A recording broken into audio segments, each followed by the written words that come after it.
कहते हैं कायरा से असवान जाने वाली गाड़ी में सवार उस उम्र रसीदा शख्स की उम्र कम अज कम 60 तो होगी और ऊपर से उसकी वज़ाकता और लबास हर जाविये से देहाती मगर जहां दीदा और समझदार बंदा लगता था। एक स्टेशन पर गाड़ी रुकी तो एक नौजवान जोड़ा सवार हुआ जो उस बूढ़े के सामने वाली नशिस्त पर आन बैठा। साफ लगता था कि नौ बेहाता है, मगर अफसोस की बात यह थी कि लड़की ने इंतहाई नामुनासिब लबास बरमूदा पैंट्स के साथ एक बगैर बाजू की खुले गले वाली शर्ट पहन रखी थी, जिससे उसके शाने ही नहीं और भी बहुत सारा जिस्म दावते नजारा बना हुआ था। मिस्र में ऐसा लिबास पहनना कोई अछूता काम नहीं और ना ही कोई ऐसा लिबास पहनने किसी लड़की को शोदेपन से देखता या ताड़ता है, मगर दूसरे मुसाफिरों के साथ साथ लड़की के खावंद की हैरत दीद के काबिल थी कि उस बूढ़े ने लड़की को दीदे फाड़ फाड़ कर देखना शुरू कर दिया। चेहरे से इतना पुरवकार और मोहतरम नजर आने वाले शख्स की हरकतें इतनी ओछी, बूढ़े की नजरें थी कि कभी लड़की के शानों पर तो कभी लड़के के उरियां टांगों पर। ऊपर से मुस्ताज ये कि बूढ़े ने अब तो बाकायदा अपनी ठोड़ी के नीचे अपनी हथेलियां टेक कर गोया मंजर से तसल्ली के साथ लुत्फ अंदोज होना शुरू कर दिया। बूढ़े की इन हरकत से जहां लड़की बेचैन पहलू पर पहलू बदल रही थी, वहीं लड़का भी गुस्से से तिलमिला रहा था। बिलाहर उसने फटते हुए कहा, बड़े मियाँ कुछ तो हया करो, शर्म आनी चाहिए तुम्हें। अपनी उम्र देखो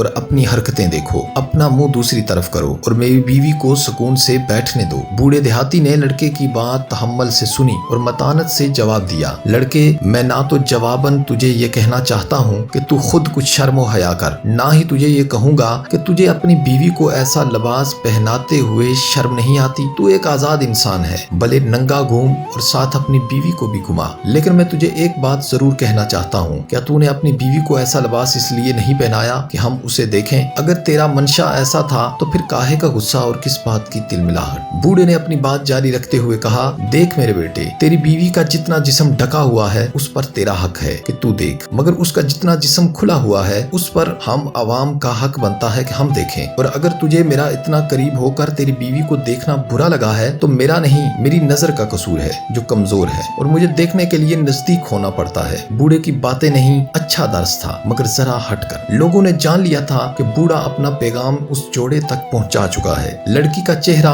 शर्म से सुर्ख हो रहा था तो लड़का मुंह छुपाए चलती गाड़ी से उतरने पर आमादा, और हुआ भी ऐसे ही। अगले स्टेशन पर लड़के ने जब गाड़ी से उतरने के लिए बाहर की तरफ लपकना चाहा तो बूढ़े ने पीछे से आवाज देते हुए कहा, बेटे हमारे देहात में दरख्त पत्तों से ढके रहें तो ठीक, वरना अगर किसी दरख्त से पत्ते गिर या झड़ जाएं तो हम उसे कलाड़ी से काट कर तनूर में डाल दिया।